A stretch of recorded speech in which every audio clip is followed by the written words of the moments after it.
with, I think, 32 points as a team of Man United. They come into this game of football when they're really looking up for nothing short than a win into this game of football, and it's gonna be played on Thursday, that is tomorrow. Welcome to this channel known as the United Matters channel, as we bring you the latest news and information as far as this is concerned. Man United is 8th with 32 points, and they'll need to stretch to obviously get in another way to obviously get to where they deserve to be. Wolverhampton Wanderers is really having 29 points, and they're really placed 11th, meaning that if at all they beat us, they'll be at 32 points, equating to us. I've gone ahead to see a prediction coming in through from a computer that Man United is not going to really hit 58 points. Remember, 58 points, that is the worst ever record that Manchester United have ever gone ahead to register into this season. Welcome to this channel, and let's see close to 200 likes match this video. This is the match preview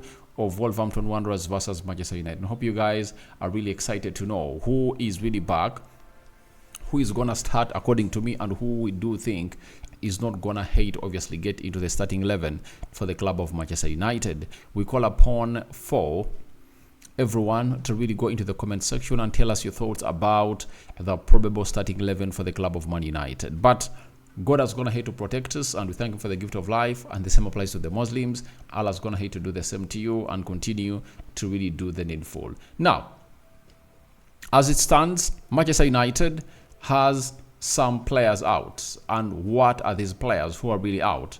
The first player that is really out is Amrabat. He's still at the African Cup of Nations, and even if his team really gets out or gets going, don't expect him to be part of the game on Thursday of Man United versus Wolverhampton Wanderers. The other player that is out, Tyrell Malacia, still battling with an injury.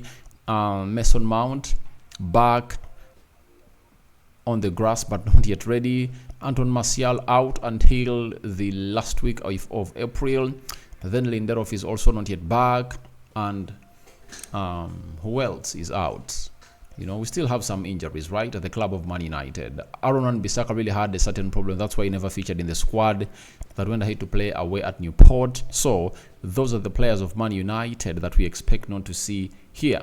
Now, Huang, you know, he's one of the center forwards that plays for Wolverhampton Wanderers, is out because he's playing at the the Asian Cup for South Korea that have gone ahead to really knock out Saudi Arabia today on penalties, and they've gone ahead to go into the quarterfinals. Then Boba Traore is also away at the national duty, and Yao Gomez is ruled out because of suspension.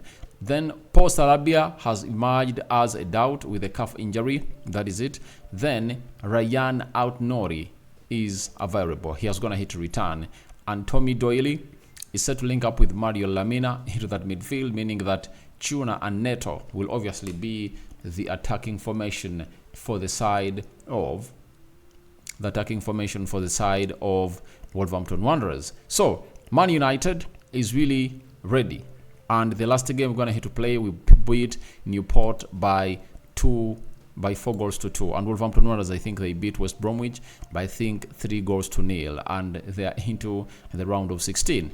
So that is it for the club of Man United. Ten Hag coming in through to obviously try to prove us a point that he had players who have been injured, especially the spine of the team, and the spine of the team is back, and we have to expect a lot. Having gone ahead to win against Newport, all we need is to see to it that we get ourselves into a better position. And what is that better position all about? Is winning the game of Wolverhampton Wanderers, and we want to see to it that we really raise the bar to the next level, because if we really win against Wolverhampton Wanderers, it will be 4 games in a row ever since this year went ahead to start without a loss, and it will be very, very important to note that we will be going to the levels that everyone thinks we are supposed to be at.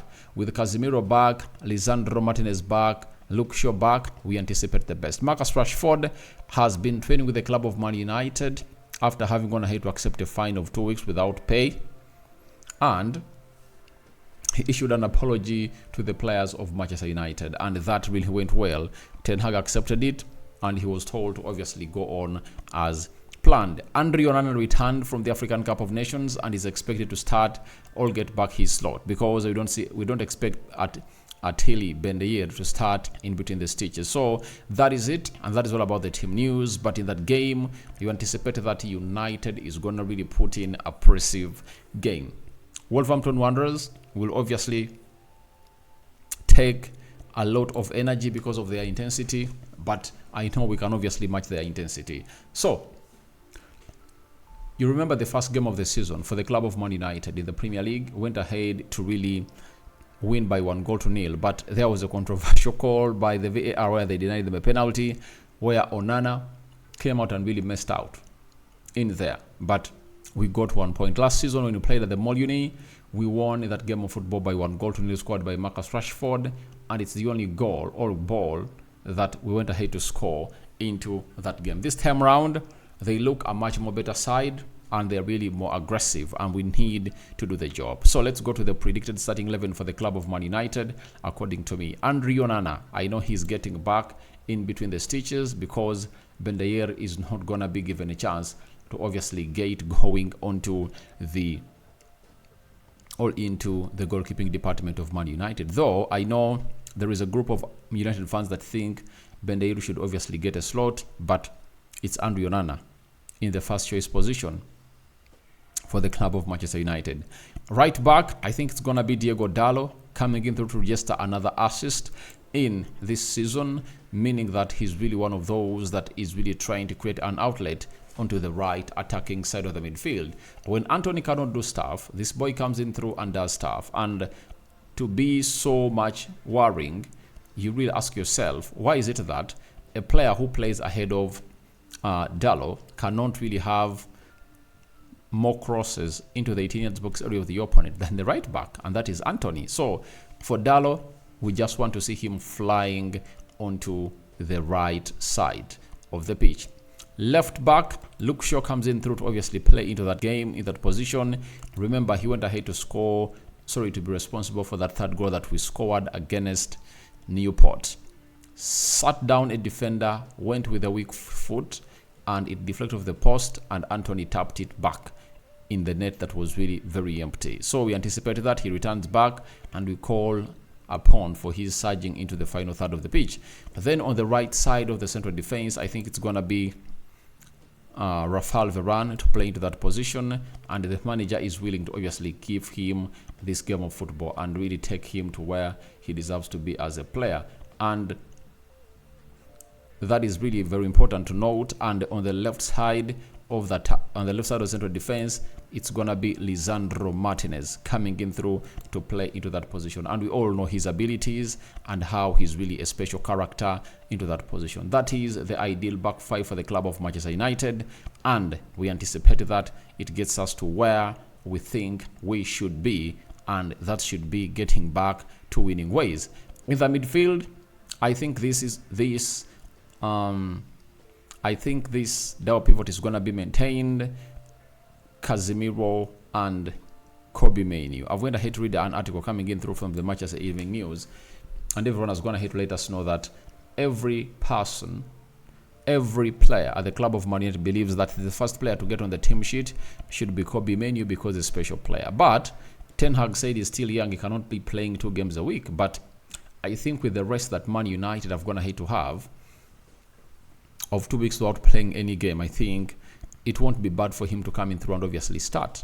I think if at all he starts in the midweek, I know that over the weekend he is not going to be really starting in any game because you're going to be hosting, I think, West Ham. So that is it. I think at Old Trafford he will be benched a little bit, and the manager will try to go in for a different kind of player altogether in Eriksen. But I won't be shocked, by the way, if the manager goes ahead to really get in Eriksen at all in the double pivot. But I would prefer Kobe Mainoo and Casemiro to play into that position because you're away from home.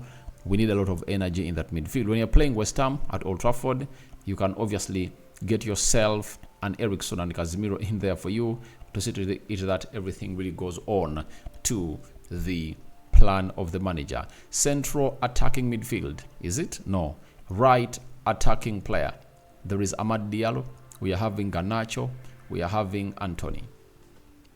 Having gone ahead to get a goal and an assist over the weekend, I believe Ten Hag is going to go with Anthony again to start into that position and see how things will obviously get on along. On the left attacking side of the midfield, however, Rashford is back. I don't see him start into the game or in the team of Man United. I think Ten Hag is going to go with Alejandro Garnacho to start onto the left attacking side of the midfield. I don't see Rashford starting because the manager has to penalize him, and he made a request that he should be part of the traveling squad of Man United to the new port. And Ten Hag told him that on Sunday you are going nowhere. Stay at Carrington and train because you really broke the disciplinary record. And that's what Ten Hag really does. Even if you are one of the best players who is really trying to score goals for the club of Man United, Ten Hag tells you sit down and relax, and you don't have to see yourself in the team. And discipline should be really primarily considered.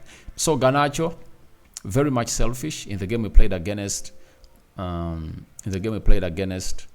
Newport. Though for the fourth goal he releases Fosun Omori, and the goalkeeper saves that effort, and then it falls in the vicinity of Rasmus Højlund. That is it. So that exactly shows you how good he is, but he needs to obviously do exactly what he did towards the end of the game. Each and every time he gets into those areas, and he should go in for the near post crosses, because those runs are very well made by Rasmus Højlund onto the nearby post vicinity. Then central attack midfield, Bruno Fernandes, I think, is going to captain the team and is going to play into that position, and we all know how good he is when he comes into those areas. Who is leading the line? No worries, no doubt, Rasmus Højlund. You know, if he scores on Thursday, he would have gone ahead to score in 3 consecutive Premier League games. Remember, he scored against Aston Villa, he scored against Tottenham Hotspur, and he would have gone ahead to score in 3 consecutive games. And I really predict that a goal of Rasmus Højlund is going to be very, very, very, very, very, very needed into that game. And I see him really getting to the score sheet, because communication is really growing up. As I've always told you, that the problem this guy is really having is he never had a preseason at Man United. That's the problem. So he's enjoying a preseason, and you sort of eat that after 6 months at the club of Man United, he looks like he's getting into the full chemistry of the team, and his cohesion has been felt. 8 goals so far. As I told you, I call upon for his 20 goals this season. That is Rasmus Højlund. So that is my predicted starting 11. I don't know who do you get out and who do you add into that team, but all is in your hands. Tell me what your thoughts are about this beautiful game of football for the club of Manchester United. So let's go to the head-to-head stats and see exactly what this game of football really means to you, the viewers, and Google as we come into play. Wolves have lost 6 of their last 7 Premier League meetings with Manchester United. 1 win, losing the last 3 without scoring a single goal. So the last 3, I think, have been encounters with Erik Ten Hag. I think the 2 games we're going to hit Old Trafford, Ten Hag is going to hit to beat them. And even then, the 1 game we played at Mainoo last season, we beat them by 1-0. So wait and see whether we capitalize onto that. Then, secondly, having won just 2 of their first 6 Premier League away games against Wolverhampton Wanderers, Manchester United have now won each of their last 3 visits to Mainoo. So all those are really playing in our favor. Thirdly, since the start of match day 5th December 2023, only Liverpool 17 have amassed more points than Wolverhampton Wanderers in their favor, meaning that Wolves are going to obviously get in more points, and they are on fire. You know, they're going to hit to win very many games. Then fourthly, Manchester United have lost 3 of their last 4 Premier League away games, 1 draw, scoring just 1 goal across these 4 outings. The Red Devils could lose 3 consecutive away games, all matches, for the first time since a run of 7 from March to August 2022. That is all about Man United, and we need to obviously keep it in our mind that we've been losing games away from home. Then lastly, having lost their first 2 home Premier League games of 2023-2024 versus Brighton and Liverpool, Wolverhampton Wanderers have since gone unbeaten in 8, 5 wins, 3 draws. Once only previously, they have enjoyed a longer run without defeat at Mainoo in competition, a run of 10 ending in August 2019. So they're really on a very good run of not really losing a game at home. Ever since the 2 they lost at the beginning of the season, they haven't gone ahead to obviously lose any other. So when you look at those stats, they give me vibes of a 2-1 win for the club of Man United. That is it. I see a 2-1 win for the club of Man United, and I think we are going to create a lot of chances as a club of Man United, and we need to obviously defend very well. I think Lisandro Martinez, Dalot, Luke Shaw and Varane have really a very good communication, and we know if they are being shielded by Casemiro, then we hope for the better for the club of Man United. Having gone ahead to play close to 82-3 minutes for Casemiro, I think this game comes in through so early to really get into another 90 minutes for the club of Manchester United. And we are really anticipate the best of the best for the club of Manchester United, and everything is really gonna go on as really planned. So my prediction is 2-1. I call upon for your reactions into the comment section below. Tell me your thoughts about Man United versus Wolverhampton Wanderers. Who do you start? Who do you get out? And what your predictions are. I'll sign out for now. See you later. And I cover you all in the precious blood of Jesus Christ. May the living to God bless you abundantly. I'm out. The Muslims, Barakallahu Fikum.